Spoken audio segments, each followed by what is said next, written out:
ॐ भूर्भुवः स्वः तत्सवितुर्वरेण्यं भर्गो देवस्य धीमहि धियो यो नः प्रचोदयात् ॐ शान्ति शान्ति शान्तिः. Namaste my dear friends. This is 21st video of Maharshi Ramana's talks. This video will start with the talk number 358, 12th February 1937, A Scene in the Hall. It is 8:20 p.m. Sri Bhagwan has returned after supper and stretched himself on the sofa. The light is dim. There are three men sitting on the floor. One is busy copying something from a journal, another is wrapped in meditation, and the third is looking around, having nothing to do. The hall is silent but for occasional clearing of the throat by Sri Bhagwan. Madhava Swami, the attendant devotee, sleeps in the noiselessly with a sheaf of beetles in hand. He moves to the table. Sri Bhagwan, who is reclining on the sofa, sees him and calls out, yet kindly, Sisi, what are you doing? The attendant softly murmurs, nothing, leaves the beetle there and fumbles hesitatingly. Mercy, I do not want it. The attendant softly settles down on the floor. Sri Bhagwan, Kasturi pill, one after another every day. The bottle will be empty and more is ordered. I don't want it. A devotee skillfully blames the Ola Podrida of the day meal for the indifferent health of Sri Bhagwan. Mercy, no, it was well made. It was good. Silence but for expectoration and eructation.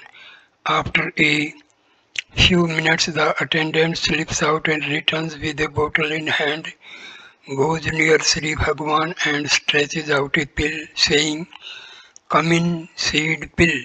Sri Bhagwan softly murmurs, it contains lime juice. Lime juice is not good for this. One devotee, Rangaswami Iyengar, has in the meantime become wide awake from his meditation and looks on. The attendant is still holding out his hand with the pill. Sri Bhagwan continues, who is to munch it? Rangaswami Iyengar, it need not be munched. It may be kept in the mouth and sucked. The attendant hastily agrees, yes, it is only to be sucked. Mercy, give it to him. Pointing to Rangaswami Iyengar, let him munch it or suck it. I do not want it. The attendant returns disappointed and squats on the floor again, rises up. Mercy, what do you do? I do not want. The attendant moves up to the medicine chest, murmuring, Kasturi pill, it will be effective. Sri Bhagwan, I shall soon be right even without it. Do not take it out. Keep it there. I won't take it. Do what you like. The attendant again settles down and all remain silent before retiring to bed. 13th February 1937. Talk 359. All about 7:30 a.m. Sri Bhagwan was climbing up the hill after breakfast. Padananda went and prostrated, stood up and said, all right, I have had darshan, I shall return. Sri Bhagwan smilingly, who is darshan? Why don't you say that you gave darshan to me? At about 9 a.m., a devotee from Pune, Mr. Parkhi, saluted Sri Bhagwan and read out his Ashtaka, praying to Sri Bhagwan for grace. The piece finishes with a prayer for quick liberation. Jatiti, Jatiti, Mukti, and the devotee emphasized it. Jatiti means very fast. Mr. Mukti, Bhagwan, Maharshi, Mukti, that is liberation.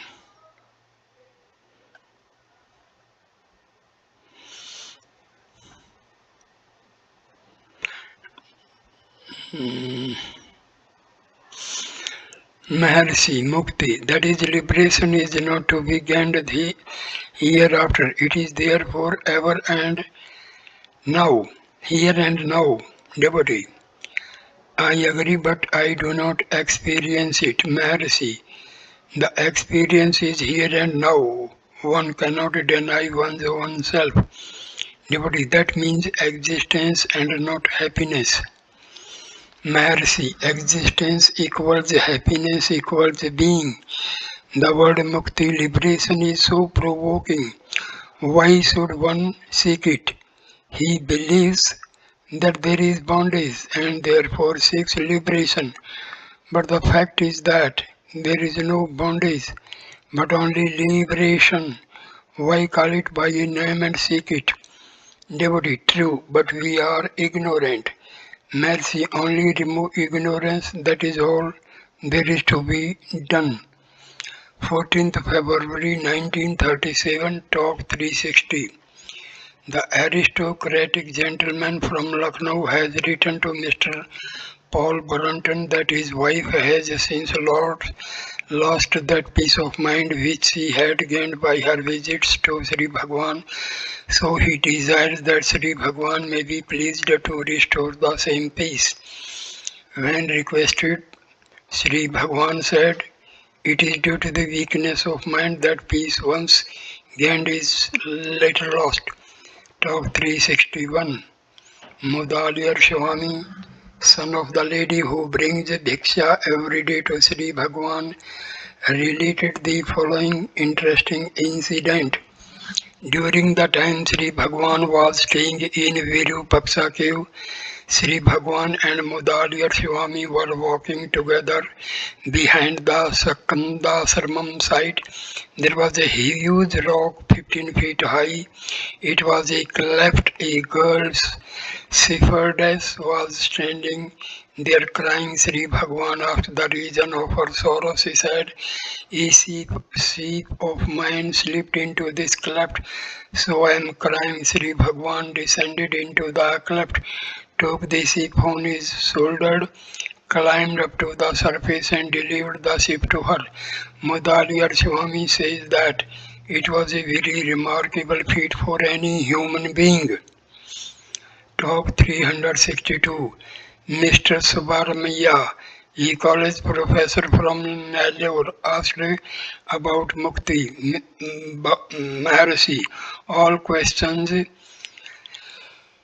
relating to mukti are inadmissible because mukti means a release from bondage, which implies the present existence of bondage. There is no bondage and therefore no mukti either. Devotee, the Shastras speak of it and its grades. Maharshi, the Shastras are not meant for the wise because they do not need them. The ignorant do not want them. Only the mumukshus look up to the Shastras. That means that the Shastras are neither for wisdom nor for ignorance. Devotee, Vasishtha is said to be a Jivan Mukta, whereas Janka was a Videha Mukta. Mercy, why speak of Vasishtha or Janka? What about oneself? There were many new visitors this day. Two of them were speaking of Ganpati Muni in Sri Bhagwan's presence. Sri Bhagwan put in a few words in their talk. Number one, some say that Jnana and Upasana are the two wings with which to fly to Mukti. What is Jnana? What is Upasana? Jnana is ever present That is the ultimate goal also. When an effort is made, the effort is called upasana. When it is effortless, it is jnana, which is the same as mukti. 2. After some discussion among themselves, a visitor said, some superior power must help us to seek of the externalities. Sri Bhagwan said, who sees the externalities, or do they say that they exist? If so, let the world say that it exists. Again, if the world is a projection from the interior, it must be recognized that it is projected simultaneously with the I thought. Either way, the I is the fundamental basis knowing which all else is known. 3. Another said that Ganpati Muni used to say that he could even go to Indra Loka and see what Indra was doing, but he could not go within and find the I. Sri Bhagavan added that Ganpata Muni used to say that it was easy to move forward but impossible to move backward. Then Sri Bhagavan remarked, however far one goes, there he is. Where is the moving backward? The same truth is contained in the mantra in Isa Upanishad. Fourth, in reply to a query how Ganpati Muni became an Asu Kavi inspired poet, Sri Bhagwan said it is said that while he was making tapasya, Shiva appeared and gave him milk or honey to drink, after which he became Asu Kavi. 20th February 1937, Talk 363. A European civilian, Mr. Dodwell, Deputy Secretary Finance, Madras Government, arrived with his wife before 1 p.m. and stayed in the hall till about 3:30 p.m. The lady asked the spiritual leaders in the West to say that the spiritual center is in India. Is there any contact among the spiritual leaders in India or in contact possible? Is contact possible between the leaders of the East and West? Maharshi, what do you mean by spiritual center? Devotee, the spiritual center is the seat of spiritual leaders. Mercy, what do you understand by spiritual leaders? Devotee, in the West there is a crisis. Scientific knowledge is far advanced. Such knowledge is used for generating destructive forces. There is a moment for making them constructive. When thus diverted, it will be for the good of the world. The leaders of this movement are the redeemers. Maharshi, by spiritual leaders, we understand those who are spiritual as opposed to the physical. Spirit is unlimited and formless. Such too is the spiritual center. There is only one such center. Whether in the West or in the East, the center cannot differ, nor has it any locality.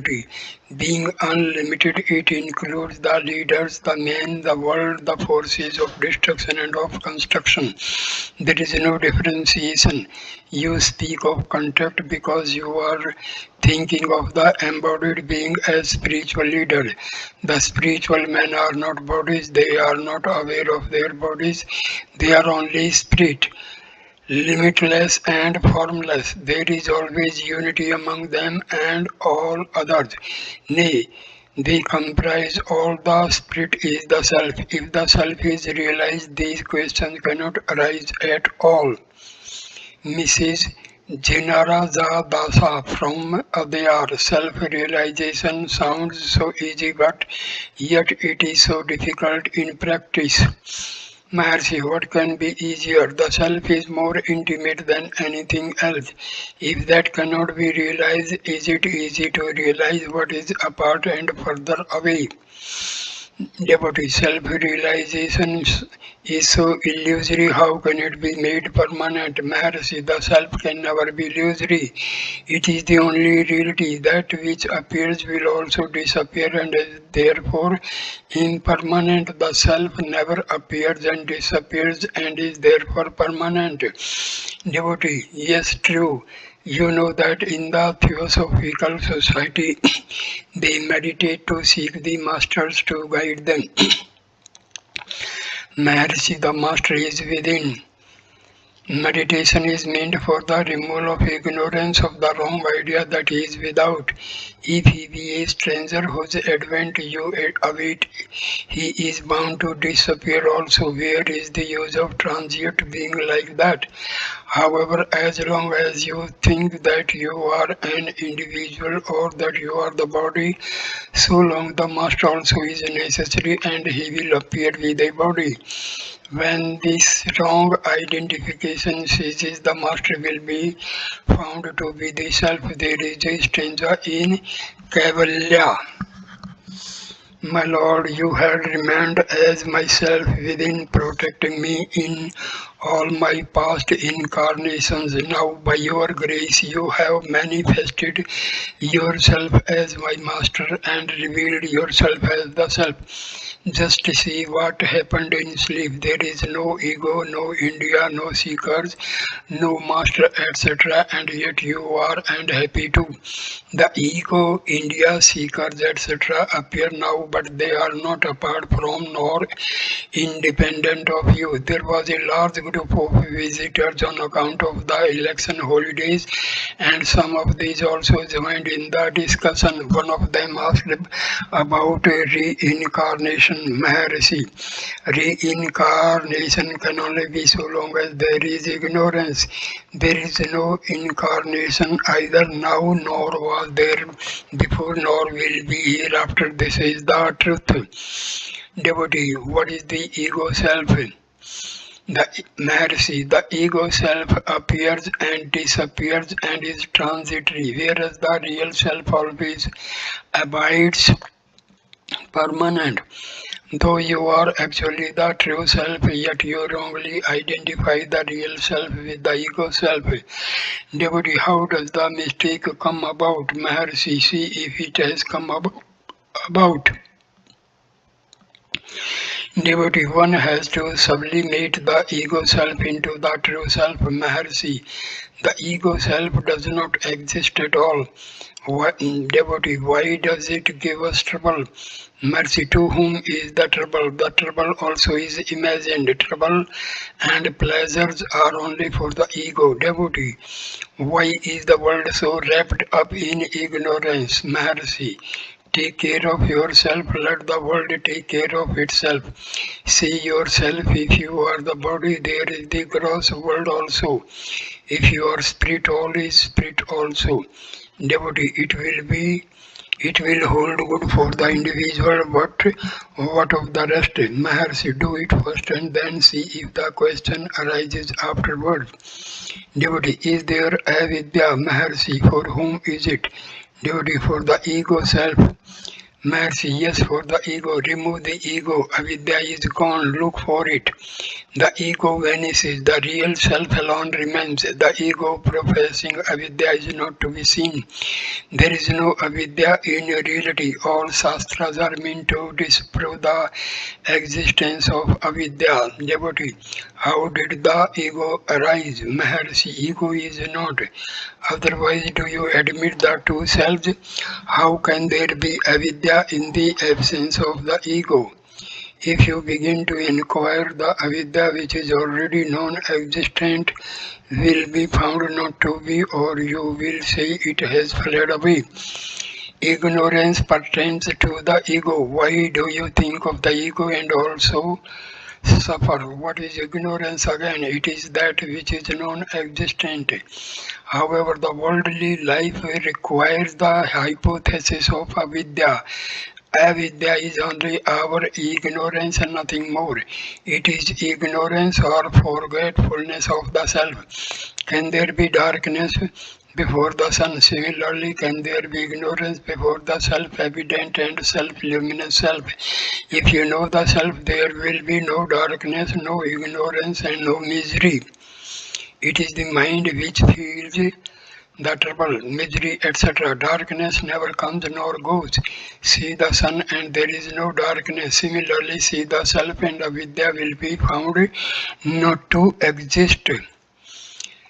Devotee Sri Rama, Krishna and others practiced concentration. Maharshi, concentration and all other practices are meant for recognizing the absence, that is, non-existence of ignorance. No one can deny his own being. Being is knowledge, that is awareness. That awareness implies absence of ignorance. Therefore, everyone naturally admits a non-existence of ignorance, and yet why should he suffer? Because he thinks he is this or that. That is wrong. I am alone is and not I am so and so, or I am such and such. When existence is absolute, it is right. When it is particularized, it is wrong. That is the whole truth. See how each one admits that he is. Does he look into a mirror to know his being? His awareness makes him admit his existence or being, but he confuses it with the body, etc. Why should he do so? Is he aware of his body in his sleep? No, yet he himself does not cease to be in sleep. He exists there, though without the body. How does he know that he exists in sleep? Does he require a mirror to reveal his own being now? Only be aware, and your being is clear in your awareness. Devotee, how is one to know the self? Maharshi, knowing the self means being the self. Can you say that you do not know the self? Though you cannot see your own eyes and though not provided with a mirror or look in, do you deny the existence of your eyes? Similarly, you are aware of the self even though the self is not objectified. Or do you deny yourself because it is not objectified? When you say I cannot know the self, it means absence in terms of relative knowledge, because you have been so accustomed to relative knowledge that you identify yourself with it. Such wrong identity has forged the difficulty of not knowing the obvious self, because it cannot be objectified, and you ask how is one to know the self. Your difficulty is centered in how who is to know the self. Can the body know it? Let the body answer. Who says that the body is perceived now? In order to meet this kind of ignorance, the Shastras formulate the theory of God's Leela or Krida, that is play. God is said to emanate as the mind, the senses, and the body, and to play. Who are you to say that this play is a trouble to you? Who are you to question the doings of God? Your duty is to be and not to be this or that. I am that I am sums up the whole truth. The method is summed up. Be still. What does stillness mean? It means destroy yourself, because any form or shape is the cause of trouble. Give up the notion that I am so and so. Our Shastras say Ahimiti Sapurti. It shines as I. Devotee, what is Sapurna shining? Maharshi, Aham, I is the self. Aham idam, I am this or I am that is the ego. Shining is there always. The ego is transitory. When the I is kept up as I alone, it is the self. When it flies at a tangent and says this is this, it is the ego. Devotee, is God apart from the self? Maharshi, the self is God. I am is God. I am the self. O Gudakesa. Mahatma Gudakesa. This question arises because you are holding the ego self. This will not arise if you hold the true self. For the real self will not and cannot ask anything. If God be apart from the self, he must be a selfless God, which is absurd. Devotee, what is Namaskara? prostration. Maharshi, prostration means subsidence of the ego. What is subsidence? To merge into the source of its origin. God cannot be deceived by outward genuflections, bowings, and prostrations. He sees if the individuality is there or not. Mr. Shamanna, is there a sixth sense to feel I am? Mercy, do you have it in your sleep? There is only one being functioning through the five senses. Or do you mean that each sense is independent of the self and there are five selves admitting of a sixth to control them? There is a power working through these five senses. How can you deny the existence of such power? Do you deny your existence? Do you not remain even in sleep where the body is not perceived? The same I continue to be now. So we admit our existence whether there is the body or not. The senses work periodically, their work begins and ends. There must be a substratum on which their activities depend. Where do they appear and merge? There must be a single substratum. Who are you to say that the single unit is not perceived? It is an admission of its being single, for you say that there is no second one to know it. All these discussions are only to get rid of ignorance. When that is done, everything will be clear. It is a matter of competence or ripeness. Devotee, cannot grace hasten such competence in a seeker? Mercy, leave it to him. Surrender unreservedly. One of two things must be done. Either surrender because you admit your inability and also require a high power to help you, or investigate into the cause of misery, go into the source and merge into the self. Either way, you will be free from misery. God never forsakes one who has surrendered. Mamekam Sarnam Varja. Devotee, what is the drift of the mind after surrender? Mercy, is the surrendered mind raising the question? Laughter. Talk number 364. The Nellore professor asked about Visvarupa Darshana. Maharshi, Visvatma Darshana is Visvarupa Darshana, that is the universal self of the cosmic self is the cosmos. Sri Krishna started the discourse in chapter 2 saying, I have no form. In chapter 11 he says, see my form as the universe. Is it consistent? Again he says, I transcend the three words, but Arjuna sees the three words in him. Sri Krishna says, I cannot be seen by man, gods, etc. Yet Arjuna sees himself and the God in him. No one could see, and yet Arjuna was endowed with divine sight to see him. Does it not look a maze of contradictions? The answer is that the understanding is wrong. Sathula drishti on the physical plane is absurd. Jnana drishti, subtle understanding, is necessary. That is why Arjuna was given Divya Chakshu, divine sight. Can such sight be gross? Will such interpretation lead you to a right understanding?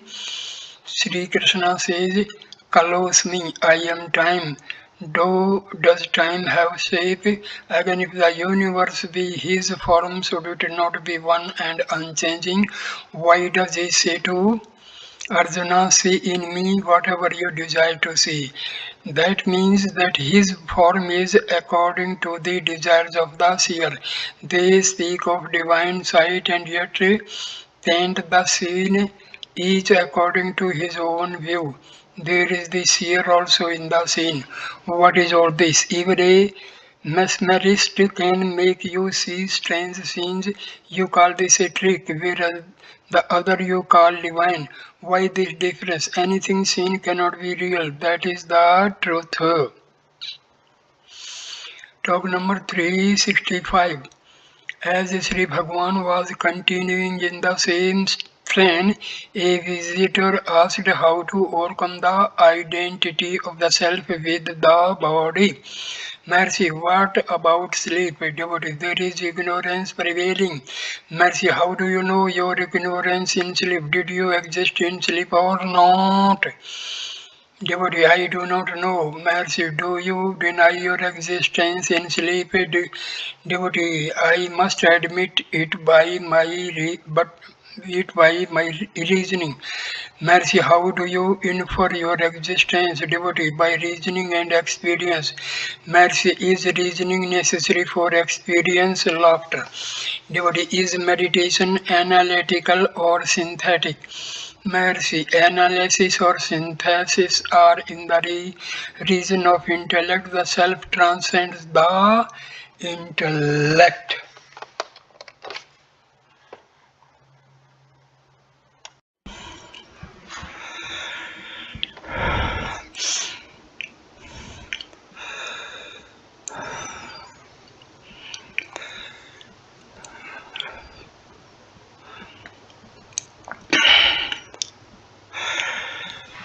Marriage, there is no wrong identification of the self with the body, senses, etc. You proceed to discard these, and this is niti.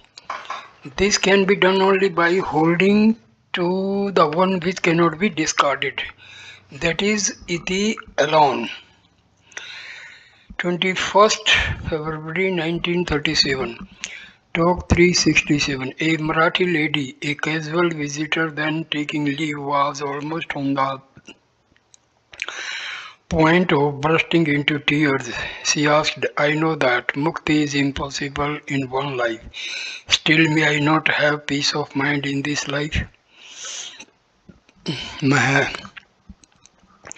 The master looked at her very kindly and said smilingly, softly, life and all else are in Burma alone. Burma is here and now. Investigate. Devotee, I am practicing meditation for a number of years, yet my mind is not steady and cannot be brought to bear on meditation. Mercy again looked steadily at her and said, do it now and all will be alright. Talk 368. A young girl of 9 or 10, whose mother is a research scholar in Sanskrit in the University of Madras, accompanied by Mr. Maurice Friedman, met Sri Bhagwan in Palakothu at about 12 noon. Sri Bhagwan, as usual with him, kindly smiled on her. She asked Sri Bhagwan, why is there misery on earth? Maharshi, due to karma, devotee. Who makes karma bear fruits? Maharshi, God. Devotee, God makes us do karma and gives bad fruits for bad karma. Is it fair? Sri Bhagwan almost laughed and was very pleased with her. Later he was coaxing her to read something on returning to the hall. Since then he is watching her. 22nd February 1937, talk number 369. A Marathi gentleman and wife past middle age are on a visit here. They are quiet and simple. Both of them tearfully took leave, and the gentleman even sobbed out a prayer for Sri Bhagwan's grace. Sri Bhagwan gazed at them and with his lips parted, showing the row of white teeth. His eyes also had a tear in them. Talk 370. Sri Bhagwan was in the cattle shed. People were working and he watched their work for a short time. Then someone came and said that a large number of visitors were waiting in the hall. Sri Bhagwan, in his calm way, said, yes, yes, you do your work, let me go for mine. People are waiting for me, let me go. Then he left the place. Talk 23rd February 1937, talk number 371. There was a group of three middle-aged Andhras on a visit to Sri Bhagwan. One of them kneeled and asked, I am performing at yoga, namely Basti, dhoti, niti, etc. I find a blood vessel hardened in the ankle. Is it result of yoga? Maharshi, the blood vessel would have hardened under any circumstances. It does not trouble you as much now as it would otherwise. Hatha yoga is a cleaning process. It also helps peace of mind after leading you to pranayama. Devotee, may I do pranayama? Is it useful? Maharshi, pranayama is a need for control of mind only. You should not stop with pranayama. You must proceed further to Pratyahara, Dharana, Dhyana, and Samadhi. Full results are reaped finally. Another of the group asked how are lust, anger, acquisitiveness, confusion, pride, and jealousy overcome. Maharshi, by Dhyana. Devotee, what is Dhyana? Maharshi, Dhyana is holding on to a single thought and putting off all other thoughts. Devotee, what is to be meditated upon? Maharshi, anything that you preferred. Devotees Shiva, Vishnu and Gayatri are said to be equally efficacious. Which should I meditate upon? Maharshi, anyone you like best, they all are equal in their effect, but you should stick to one. Devotee, how to meditate? Mercy, concentrate on that one whom you like best. If a single thought prevails, all other thoughts are put off and finally eradicated. So long as diversity prevails, there are bad thoughts. When the object of love prevails, only good thoughts hold the field. Therefore, hold on to one thought only. Dhyana is the chief practice. A little later, Sri Bhagwan continued, Dhyana means a fight. As soon as you begin meditation, other thoughts will crowd together, gather force, and try to sink the single thought to which you try to hold. The good thought must gradually gain strength by repeated practice. After it has grown strong, the other thoughts will be put to flight. This is the battle royal always taking place in meditation. One wants to rid oneself of misery. It requires peace of mind, which means absence of perturbation owing to all kinds of thoughts. Peace of mind is brought about by dhyana alone. Devotee, what is the need then for pranayama? Maharshi, pranayama is meant for one who cannot directly control the thoughts. It serves as a brake to a car, but one should not stop with it. As I said before, you must proceed to Pratyahara, Dharana and Dhyana. After the fruition of Dhyana, the mind will come under control even in the absence of Pranayama. The asanas, postures help pranayama, which helps dhyana in its turn, and practice of mind results. Here is the purpose of Hatha Yoga. Later Sri Bhagwan continued, when dhyana is well established, it cannot be given up. It will go on automatically even when you are engaged in work, play or enjoyment. It will persist in sleep too. Dhyana must become so deep rooted that it will be natural to one. Devotee, what right or action is necessary for the development of dhyana? Maharshi, dhyana is itself the action, the right and the effort. It is the most intense and potent of all. No other effort is necessary. Devotee, is not japa necessary? Maharshi, is dhyana not walk, speech? Why is japa necessary for it? If dhyana is gained, there is no need for anything else. Devotee, is not a vow of silence helpful? Mercy, a vow is only a vow. It may help dhyana to some extent, but what is the good of keeping the mouth closed and letting the mind run right? If the mind be engaged in dhyana, where is the need for speech?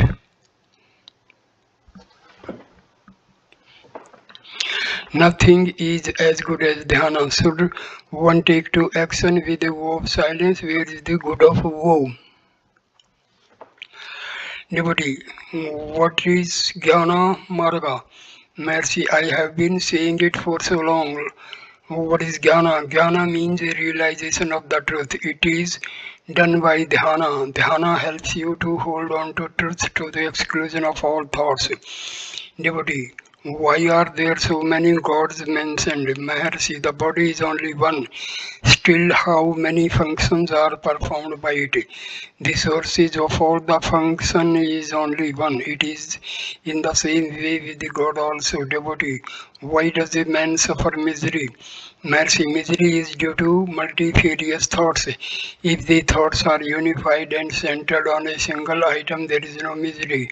But happiness is the result. Then even the thought I do something is absent, nor will there be an eye on the fruit of action. Top 372. Devotee, horripilation, sobbing, voice, joyful tears, etc. are mentioned in Atam Vidya Vilasa and other works. Are these found in Samadhi or before or after? Maharshi, all these are the symptoms of exceedingly subtle modes of mind virtues. Without duality, they cannot remain. Samadhi is perfect peace where these cannot find place. After emerging from Samadhi, the remembrance of the state gives rise to these symptoms. In Bhakti Marga path of devotion, these are the precursors to Samadhi devotee. Are they not so in the path of Jnana Maharshi? Maybe there is no definiteness about it. It depends on the nature of the individual. Individuality entirely lost, these cannot find a place. Even the slightest trace of it being present, these symptoms become manifest. Manika Vachgar and other saints have spoken of these symptoms. They say tears rush forth involuntarily and irrepressibly. Irrepressibly, though aware of tears, they are unable to repress them. I had the same experience when I was staying Virupaksha cave.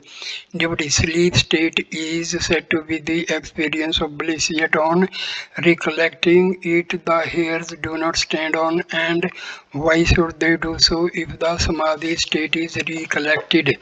Mercy, samadhi means sleep in waking state, Jagrat Susupti. Bliss is overpowering and experience is very clear, whereas it is different in sleep. Duty can we put it that in sleep there is no happiness nor happiness, that is, the experience is negative, not positive. Maharshi, put the recollection, but the recollection is positive. I slept happily, says the man. So there must be the experience of happiness in sleep. Devotee, does bliss consist only in the absence of unhappiness or is it anything positive? Mercy, it is positive. Loss of unhappiness and rise of happiness are simultaneous. Devotee, can it be that the recollection of happiness in sleep is not clear and so there is no horripilation, etc.?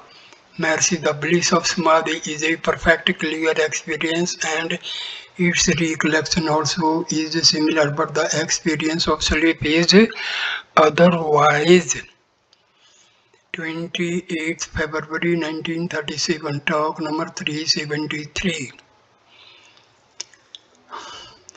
H.S. the Maharaj of Mysore had a private interview with Sri Bhagwan in the newly built bathroom from 9:15 to 9:30 am.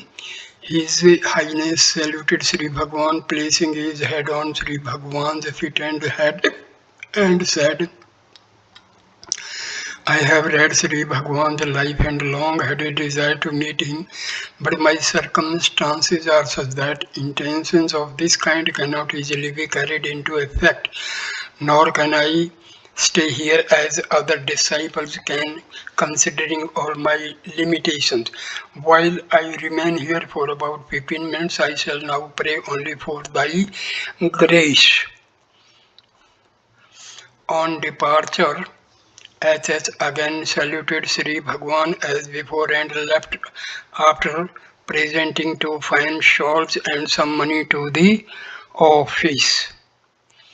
13th May 1937, talk 374. H.S. the Maharaja of Travancore had an interview from 4:30 p.m. to 5:15 p.m. Their Highness the Maharaja and Maharani of Travancore, who arrived at Tiruvannamalai by 8 a.m. train, visited the ashram at 4:15 p.m. The public were excluded from the hall where Bhagwan sat. Even devotees who were daily visiting the hall were by a sad mistake excluded from the interview. The royal party was introduced to Sri Bhagwan by a retired district magistrate. Two aides de camp, the private secretary to H.S. the Maharaja, some officials of the Travancore state, and an advocate of Malayapur were present. The discussion started by the district magistrate went on about manas, concentration, realization, purpose of creation, etc. Her Highness put some questions expressing her doubts, and they were all explained by Sri Bhagwan. H.S. the Maharaja also took part in the discussion. The whole conversation was in Tamil and Malayalam. During the visit of the royal family of Travancore, Her Highness appeared very cultured, vivacious, and conversant with Malayalam, Tamil, and English. Most of the questions were put by Her Highness. One of the questions was, devotee, what is the purpose of creation? Maharshi, it is to give rise to this question, investigate the answer to this question, and finally abide in the supreme, or rather the primal source of all, including the self. The investigation will resolve itself into one of quest for the self, and cease only after the non-self is shifted away and the self realized in its purity and glory. Devotee, how is the investigation to start? Maharshi, the self is plain to all, and the starting also equally plain. Devotee, what is the starting point for one in my stage of development? Maharshi, each one has some method of upasana or japa. If that is pursued in all sincerity with the due perseverance, it will automatically lead to the investigation of the self. The writer of these notes was not present, and the above was gathered from one of the attendants of Sri Maharshi. So I stop the video here. Thank you for watching this video, and like, comment and share the video and subscribe the channel. Thanks a lot. Namaskar my dear friends.